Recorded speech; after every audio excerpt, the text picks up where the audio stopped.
welcome to my channel. My name is Louise. I'm doing an update, a promised update again. Okay, so I was going to sit down in the living room and do this, but it's just not comfortable for me. I don't know why. I did start doing videos like last year before, something like on the sofa, but it's just not comfy, so I'm trying to make myself as comfortable as possible. So okay, lots and lots of stuff's happened. Clearly last time I spoke to you, I was going to pick Dale up on Saturday, so I should probably mention, just in case there's anybody new here today. So there is a video, I'll try and link it up above just so you can catch up if you're interested in the backstory. But basically I had to put okay, so let me say now, I'm gonna well up, I might cry occasionally. I'm way better than I have been, so you know, just have to deal with that if you want to watch a video, and if not, then just click off. So yeah, had to pick, I had to put my dog to sleep on the 21st. I can't remember, like, some days are a bit of a blur at the moment, there's so much going on. And I picked his ashes up on Saturday. So that's his brother. This is Chip, who's sad, but there's some updates with Chip now as well. So I have been fighting, this is just the way it's in my head, fighting between my logical brain and my emotional brain. So right now I'm trying to turn off as much emotionally as possible. I know that's not logically, I know that's not normal. This is gonna sound so weird when I watch this back. So Dale's, everything that we picked up with Dale is in a bag that they gave us, and it's on the shelf where he will go, but I can't open the bag or anything like that for now, so that's just sitting there.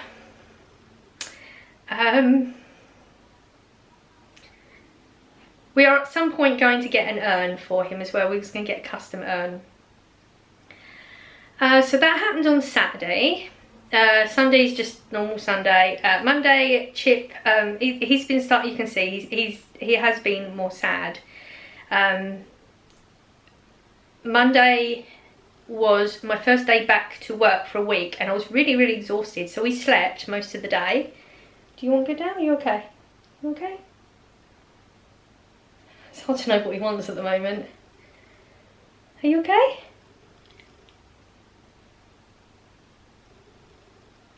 Do you want to lay down in your bed?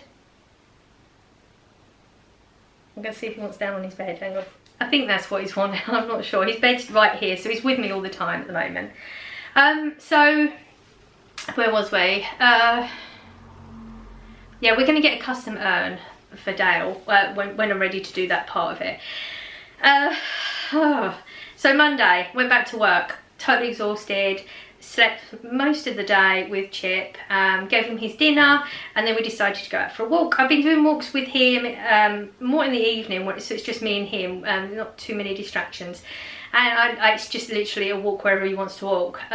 We'd been out about half an hour, and we was actually on our way back, literally right along the road from where I live, like there's a long stretch, and we was on the corner just to come back, and there was a cat in the middle of the road. We you know the bit where you're about to cross a road, not a main one, just a side one, and there was a cat in the middle of the road, and I saw it, and Chip wasn't paying attention because he was just sniffing the grass and stuff, and the cat was just standing there. I think he was trying to figure out where we was going, and then we started to cross the road, and it was right in the middle of the road, so we was getting close to it. He decided, okay, it's going to leg it. At that point, Chip realises there was a cat there. He totally was like zoned out or something. And then, because I have him on an extending lead, it was on the, I don't have to lock it for Chip most of the time, so he'd gone to like chase the cat, so I hooked it before he got to the other road. And I just remember him like doing that whole bit, you know, he's going to try and chase the cat, whatever, and I was saying, come on, let's carry on walking, and then it suddenly started barking as soon as it's out of sight. And I said to him, oh, you stupid dog, like he's gone now you're the big man barking and all that sort of stuff. And it was just really quick. He just went stiff and he fell to the side. And my first reaction is, it's happening again. So he went stiff, he fell onto his side, Within seconds, he didn't pass out or anything. That was literally what happened. Within seconds, I could tell he was breathing and stuff, so I picked him up, carried him home, put him on the sofa, and he just laid still, sort of thing. He was conscious and everything. I was talking to him. Probably, you know, I proper freaked out.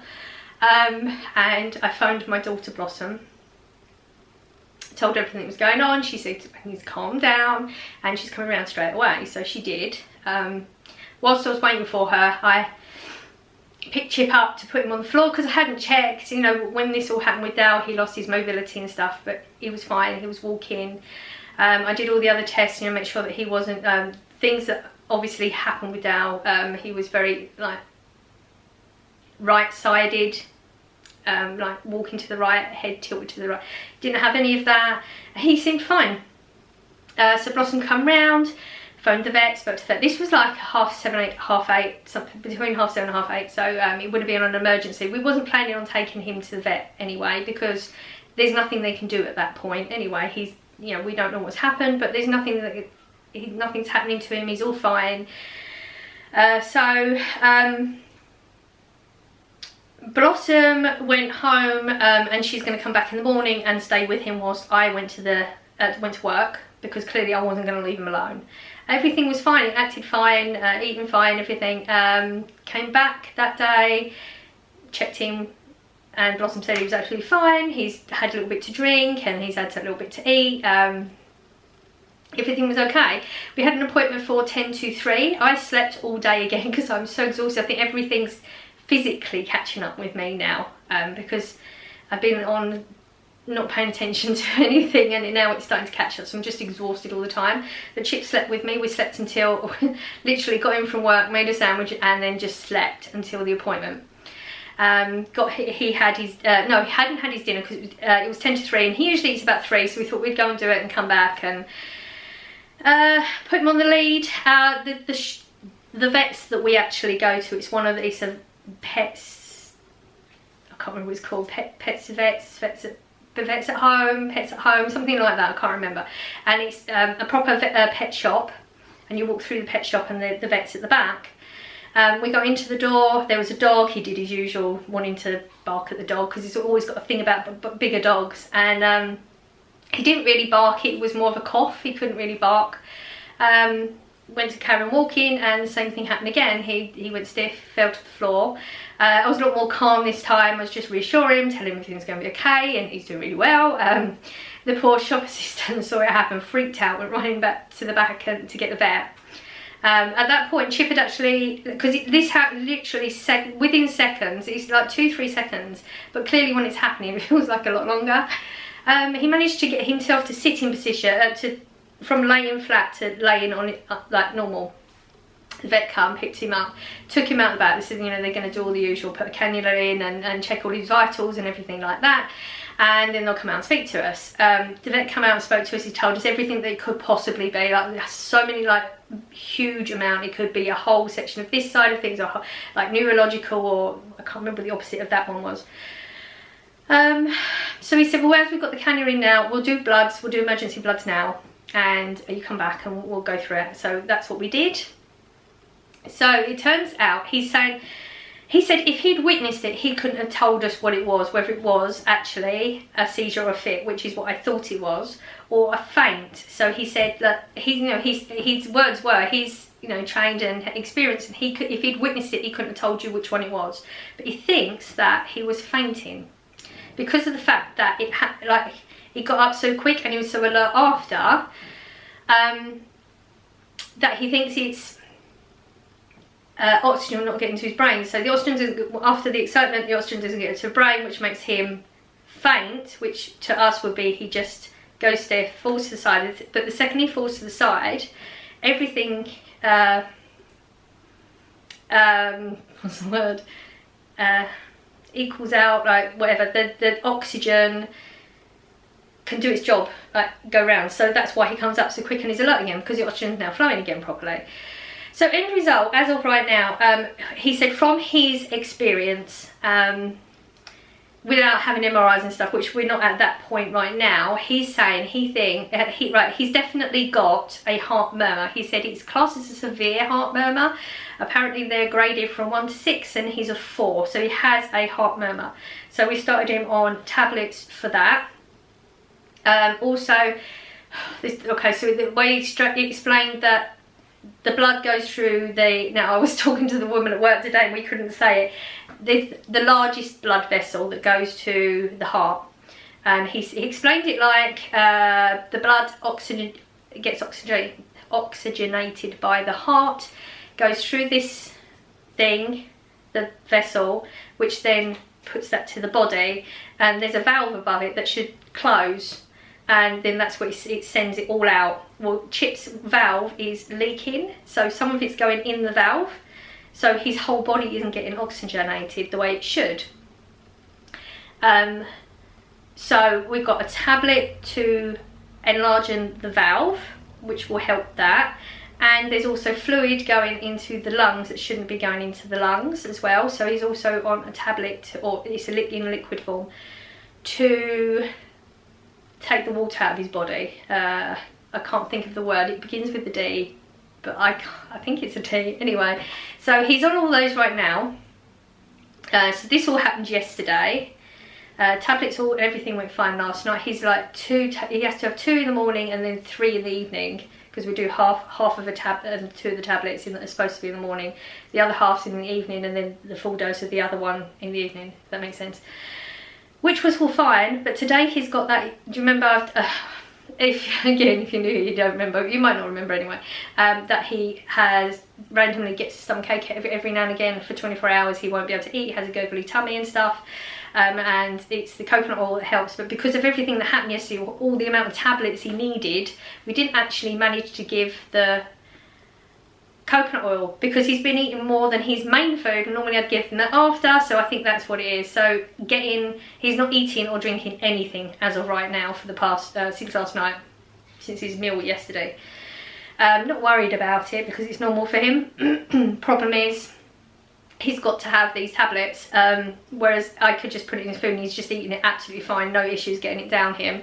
Now is a battle, because Chippy's very much, he doesn't like his mouth being touched, he certainly ain't going to open his mouth and put something in there. So it took me and Corey 3 attempts to get half this tiny tablet in him, because he just kept, like, we couldn't get it in quick enough without getting bitten, and enough of it to hold his mouth closed so he could swallow it over, so he kept spitting it out. He's back. You want to cuddle again? Yeah.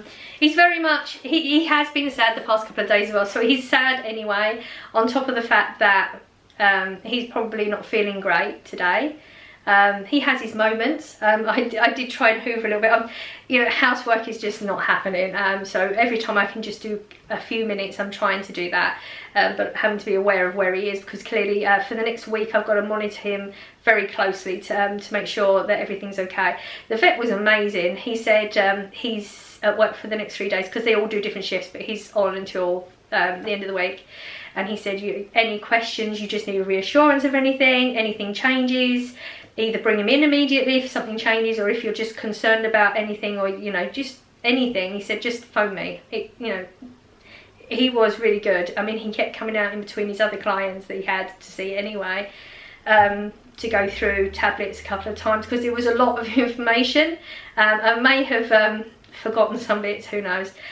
So it's clearly put other things to the back of my mind more, because clearly Chip is my 100% priority right now.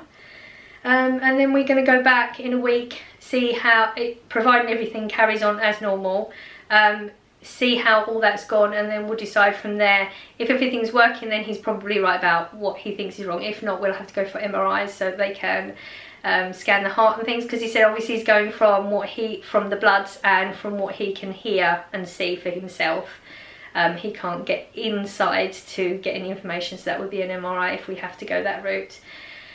So yeah, it feels like there's no let up at the moment. It feels like it's just been going on for so long.